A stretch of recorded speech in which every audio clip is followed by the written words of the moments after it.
Hello guys, कैसे हैं आप सभी। आज की वीडियो में मैं आपके साथ डिस्कशन करूंगा क्लास 10 से संबंधित कुछ टिप्स को जो आपको बहुत ही ज़्यादा मोटिवेट करेगा आपके एग्ज़ाम के लिए और आप कैसे 450 प्लस नंबर स्कोर कर सकते हैं। कम से कम 400 नंबर तो ला ही सकते हैं। उसी सब चीज़ों को आज की वीडियो में मैं आपके साथ डिस्कशन करूंगा, तो आप इस वीडियो को शुरू से लेकर अंत तक जरूर देखिएगा, क्योंकि आज 11 फरवरी हो गया है और 17 फरवरी से आपका एग्ज़ाम शुरू है। तो 17 फरवरी से एग्ज़ाम है, तो ये जो अभी बीच का समय आप अभी क्या करोगे क्या नहीं करोगे, हम उसी के बारे में चर्चा करेंगे।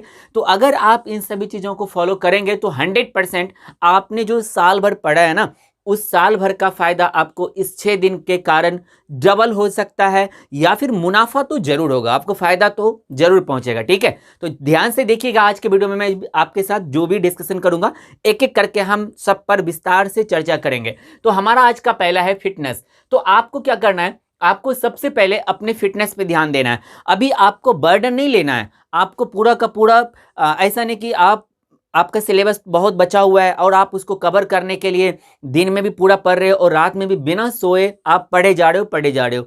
इनसे आपका फिटनेस बिगड़ जाएगा। अगर आपका स्वास्थ्य बिगड़ जाएगा, आपका अगर हेल्थ बिगड़ जाएगा ना, अगर आपका हेल्थ बिगड़ जाएगा तो आप समझिए पढ़ाई नहीं कर पाएंगे। तो आपका हेल्थ सही होना जरूरी है। आप मॉर्निंग में प्रयास करो कि रात्रि में कम से कम 6 से 7 घंटे का नींद आप बिल्कुल लो, और सुबह जब जगो थोड़ा सा वॉकिंग वॉकिंग करो, ताकि आपका हेल्थ पूरा सही रहे। वो सही रहेगा तभी जाके आप अच्छे तरीके से एग्ज़ाम दे पाओगे और एग्ज़ाम में आप अच्छा स्कोर कर पाओगे। तो हेल्थ पे आपको सबसे पहले ध्यान देना है। कोई हैवी डाइट नहीं लेना है और ना ही पूरा हल्का डाइट लेना है। आप मीडियम में जैसे चल रहे हो वैसे चलते रहने दीजिए, लेकिन बस ध्यान रखना है कि आपका स्वास्थ्य नहीं बिगड़ना चाहिए।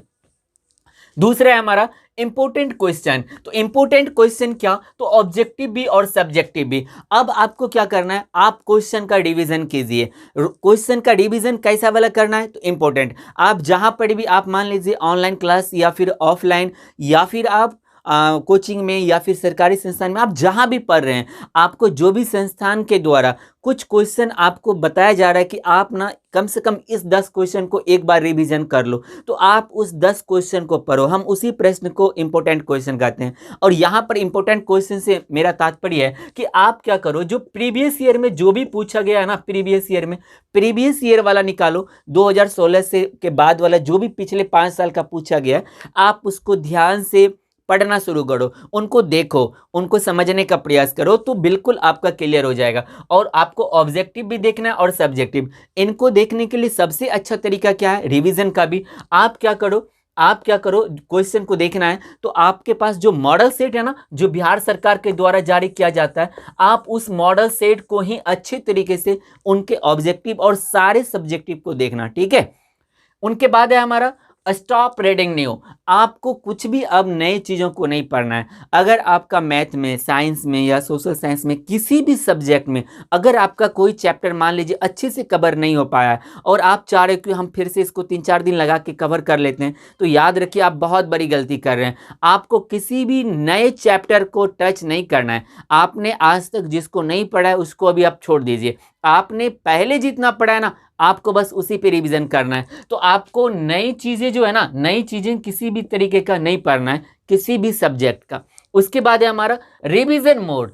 आप अभी जितनी ज़्यादा रिवीजन करोगे, अपने पिछले 1 साल में आपने जो भी पढ़ा है उसको आप रिवीजन करो। 1 बार, 2 बार, 3 बार, जितनी बार होता है आपने जो पढ़ा है, आपको बस उसी पर काम करना है, उसी का आपको बार बार रिवीजन करना है। क्योंकि आप अगर मान लीजिए 10 आप भारती भवन से भी साइंस पढ़ लेते हो, आप बीटीसी से भी पढ़ लेते हो और आप 3-4 प्रकाशन का ले आते हो, आप अलग अलग मतलब किताब लाकर आप साइंस को कवर कर रहे हो, तो उनसे बेहतर है कि अगर आप एक ही बीटीसी को ही या फिर भारती भवन के ही साइंस का जो प्रकाशन है हमारा, अगर आप उसी को मान लीजिए पूरा रिवीजन करके 5 बार आप बना लेते हो, तो वो चीज़ आपको ज़्यादा याद रहती है। इसी प्रकार से मैथ में अगर आप अलग अलग बुक लाकर आप उसको 5 तरह के प्रकाशन का बुक आप बनाते हो और उसके बदले आप एक ही प्रकाशन के बुक को 5 बार बना लेते हो ना, तो उनके जो भी सवाल कभी भी आएंगे, 2 साल के बाद भी आपसे पूछा जाएगा, तो आप उसका जवाब दे दोगे। तो आपको रिवीजन पर ज़्यादा ध्यान देना है। और रिवीजन किसका करना है, जो आपने पहले पढ़ा है,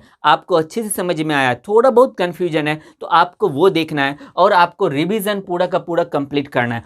उसके बाद सेल्फ टेस्ट, आप खुद की जांच कीजिए। सेल्फ टेस्ट कैसे कर सकते हो, तो मैंने अभी सबसे इसका आसान तरीका बताया कि आपके पास जो मॉडल सेट है ना, मॉडल सेट को उठाओ और मॉडल सेट के ऑब्जेक्टिव, यानी जो 5-5 करके मॉडल सेट में ऑब्जेक्टिव दिया है ना, सभी मॉडल सेट का आप ऑब्जेक्टिव देखो कि जो मान लीजिए हमारा सोशल साइंस और उसके बाद हमारा जो साइंस है, तो इसमें तो आपको मान लीजिए 20-20 नंबर का आपको दिया गया प्रैक्टिकल मिलेगा, 80-80 नंबर का जो ऑब्जेक्टिव बचता है और जो आपका उसमें सब्जेक्टिव है, सभी ऑब्जेक्टिव को, मॉडल सेट के सभी ऑब्जेक्टिव को आप अपने से डील करने का प्रयास करो कि आप 80 में से कितना सही करते हो, क्योंकि वहां पे आपको 40 से बनाना है। तो आप यहां पर देखो क्या 80 में से 75 सही हो रहा है या 70 सही हो रहा है। इसी प्रकार से सबके सभी सब्जेक्ट के, चाहे हिंदी हो, संस्कृत हो, सोशल साइंस हो, सभी सब्जेक्ट के आप ऑब्जेक्टिव को भी देखिए। इनके साथ ही साथ इनसे ज्यादा इंपॉर्टेंट है कि आपसे सब्जेक्टिव कितना बन पा रहा है। अभी आप लिखने का प्रयास करो। सेल्फ टेस्ट में आप क्या करो,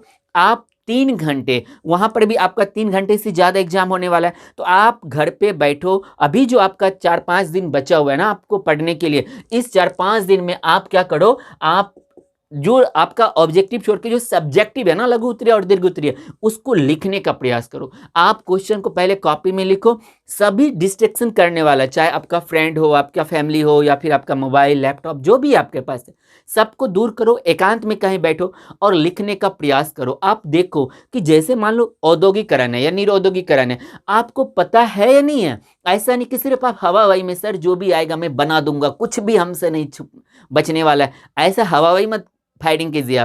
आप कॉपी पे लिखने का प्रयास कीजिए कलम से कि आप एक्चुअल में लिख पाते हो या नहीं, वो ज्यादा मैटर करता है। आपको समझ में अच्छे से आ गया लेकिन आप लिख नहीं पा रहे हो तो फिर बहुत बड़ी समस्या है ये। तो इस पहले आपको लिखने का प्रयास करना है, ठीक है। सब्जेक्टिव और ऑब्जेक्टिव दोनों का आपको टेस्ट खुद का जांच करना है कि अभी तक में जो 5 दिन बचा है, क्या सच में मेरी 1 साल की पढ़ाई पूरी हुई है या नहीं हुई है, ठीक है। इसके बाद है सेल्फ मोटिवेशन। आपको मोटिवेट रहना है, किसी भी तरीके से डीमोटिवेट आपको होना ही नहीं है। हर एक कंडीशन में आपका मान लीजिए मैथ अच्छे से कवर नहीं हुआ है, कोई दिक्कत नहीं है, आप बी कॉन्फिडेंट। आप कॉन्फिडेंट रहो कि ठीक है मेरा 2 चैप्टर ही नहीं हुआ है ना, बाकी चैप्टर तो मेरा कवर हुआ है, तो मैं उस चैप्टर से जो भी क्वेश्चन आएगा मैं उसका जवाब दे दूंगा। अगर 2 चैप्टर से 5 या 10 नंबर का पूछा जाता है, ठीक है 5 नंबर नहीं बनेगा, 10 नंबर नहीं बनेगा, 90 नंबर तो आएगा ना। तो आपको मोटिवेट रहना है हर एक सब्जेक्ट में कि मैंने जितना पढ़ा है आज तक मुझे अच्छे से आता है और मैं अच्छा एग्जाम में स्कोर करूंगा, मैं अच्छे तरीके से लिख लूंगा पूरे डिटेल्स के साथ। तो आपको मोटिवेट रहना है किसी भी प्रकार से। कोई भी आपका फ्रेंड अगर आपको बोले कि अरे यार तुमसे नहीं हो पाएगा, तुम लिख नहीं पाओगे, अच्छा वो मान लीजिए अगर बोल रहा है कि ए सरस्वती माता 3rd डिवीजन पास करवा दीजिए, सिर्फ कॉलेज में एडमिशन हो जाए, 2nd डिवीजन पास करवा दीजिए। आप बोलिए तुम 3rd डिवीजन पास कर लो, 2nd डिवीजन पास कर लो, मैं अच्छे नंबर से पास करूंगा, अव्वल नंबर से पास करूंगा, मैं टॉप का विद्यार्थी हूं, मैं लिख लूंगा। जितना ज्यादा आप मोटिवेट रहोगे ना उस जो देखो एक्चुअल में हम जो सोचते हैं ना, हम वैसा ही हमारा आउटपुट भी होता है। तो बी पॉजिटिव। पॉजिटिव रहने में कोई पैसे तो लगते नहीं है, निगेटिव क्यों होना है, पॉजिटिव होने में पैसे नहीं लगते ना, तो बी पॉजिटिव, ठीक है। तो आपको सेल्फ मोटिवेट रहना है और इसके अलावा आपको डिस्ट्रैक्शन से बचना है, किसी भी प्रकार से डिस्ट्रैक्शन। आपका जो अभी फ्रेंड सर्कल है, आपके फ्रेंड सर्कल में कम से कम 10 या 20 लोगों का तो आपका गैंग होगा ही होगा। अभी आपको exam the end of exam तक, जब till the end of your exam, जब तक आपका परीक्षा खत्म नहीं हो जाता तब तक आपको प्रयास करना है कि आप किसी भी प्रकार से कोई भी आउटरी जो है ना, बाहरी किसी भी प्रकार का समस्या अपने अंदर नहीं लेना है, अपने दिमाग में उसको जगह नहीं देना है। अब ऐसा नहीं कि आप 5 दोस्तों के साथ गए, कहीं पे लड़ाई हो गई तो उनसे क्या होगा, जब आप पढ़ने बैठोगे तो वही चीज आपके दिमाग पे हावी हो जाएगा। आपके आस पड़ोस में लड़ाई हो रही है, आप देखने चले गए या फिर आप उस लड़ाई में इन्वॉल्व हो गए, तो फिर वो चीज आपके माइंड पे मतलब आपके दिमाग में वो जगह बना लेगा। तो आपको प्रयास करना है कि आपको इन चीजों से बच के रहना है, क्योंकि अगर कुछ भी आ गया ना आपके दिमाग में, प्रेशर बन गया, तो फिर आपने 1 साल की आपकी मेहनत पूरी की पूरी फीकी पड़ जाएगी। तो आप अगर ये चाहते हो कि आपने जो साल भर मेहनत किया, आपके पीछे जो आपके फैमिली ने सेक्रीफाइस किया आपके लिए, वो अच्छे तरीके से उनका आप रिजल्ट दे पाओ, तो आपको प्रयास करना है कि जब तक आपका एग्जाम खत्म नहीं हो जाए तो किसी भी प्रकार से किसी भी तरह के कोई भी समस्या में आपको इन्वॉल्व नहीं होना है। अपने आप को सेव करके रखिए, क्योंकि आप सिर्फ अपने आप को सेव नहीं करोगे, आपके साथ में आपकी पूरी फैमिली है, क्योंकि उन्होंने भी कुछ ना कुछ आपके लिए सेक्रीफाइस किया है। पूरे साल भर आपको मौका दिया गया पढ़ने के लिए, तो उन्होंने बहुत सारा सेक्रीफाइस किया। तो आप कम से कम अपने लिए ना सही, अपने फैमिली के लिए प्रयास कीजिए कि हर किसी भी तरीके की समस्या से आपको दूर रहना है। इनके साथ ही साथ आपको हर एक सब्जेक्ट पर बराबर मौका देना है, लेकिन याद रखिएगा आपका जो प्रॉपर लैंग्वेज सब्जेक्ट है, जहां से आपको नंबर उठाना है, वो है आपका हिंदी और संस्कृत। याद रखिए आपका साइंस और सोशल साइंस, यानी साइंस और सोशल स्टडी, यहां से आपको 80-80 नंबर का ही वहां पर प्रश्न पूछा जाएगा।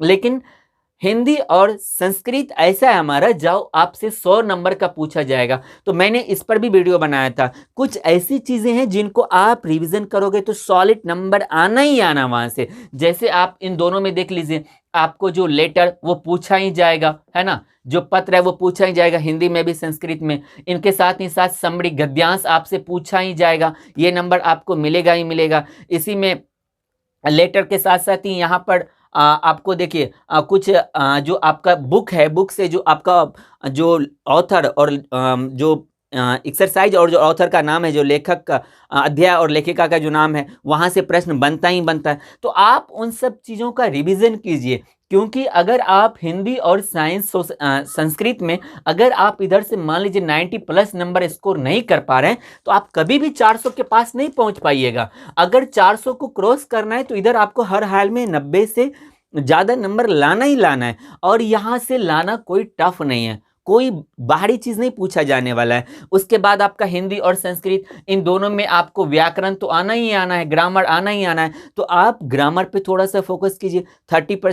35 या 40% के आसपास तक आपको ग्रामर ही कवर करता है, तो आप यहाँ पर पकड़ बनाइए अपनी। इनके साथ ही आपको लेटर समरी सबसे ही नंबर आपको अच्छा खासा मिल जाता है, 20 से 22 नंबर के आसपास। तो आप मान लीजिए 35 नंबर इधर से, 25 नंबर इधर से भी आता है, तो आप आराम से 60 के आसपास हो। तो 40 नंबर का जो भी ऑब्जेक्टिव होगा तो फिर उधर से आप नंबर उठा लोगे। तो थोड़ा सा आप यहाँ पर मेहनत करो, ठीक है।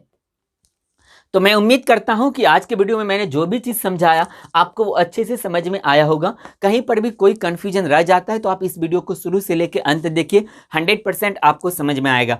और कुछ भी अगर आपको जानना है तो आप कमेंट सेक्शन में अपने व्यू को रखिएगा, अपने टॉपिक को रखिएगा। मैं आपके टॉपिक को पढ़ूंगा, अगर ज़रूरत पड़ी तो मैं फिर से आपके लिए एक नया वीडियो बनाऊंगा और मैं वहाँ पर भी आपको समझाने का प्रयास करूँगा। लेकिन एट द एंड मेरे भाइयों और बहनों, मैं आपसे यही कहना चाहूँगा कि आप मोटिवेट रहिए, अपने फिटनेस पे ध्यान दीजिए, कुछ क्वेश्चन को रिवीजन कीजिए, जो भी मैंने समझाया है उस पर आप काम कीजिए, क्योंकि आपके एग्ज़ाम से रिजल्ट से जितना फ़ायदा आपको होगा ना, उनसे कई गुना ज़्यादा, जितना खुशी आपको होगा उनसे कई गुना ज़्यादा खुशी आपके फैमिली वालों को होगा, आपके गुरुजी को होगा, आपके समाज को होगा। इसीलिए आप खुद पर काम कीजिए। बचे हुए जो अंतिम दिन हैं उस पर थोड़ा सा इन सब चीज़ों को अपने साथ लेकर चलिए, ठीक है। तो आज मैं जो भी वीडियो में मैं बताने का मैंने प्रयास किया, अगर आपको यह वीडियो अच्छा लगा तो इस वीडियो को लाइक कीजिए और अपने सभी दोस्तों के साथ शेयर कीजिए, क्योंकि यही जो अंतिम दिन है, यही अंतिम दिन आपके पूरे साल का डिसाइड करने वाला है, पूरे साल को डिसाइड करेगा। तो अपने दोस्तों के साथ शेयर जरूर कीजिएगा, उन तक इस वीडियो को पहुँचाइए, ठीक है। मिलते हैं हम अगले वीडियो में, तब तक देखते रहिए नॉलेजपुर के और सारे वीडियो को। जय हिंद, जय भारत।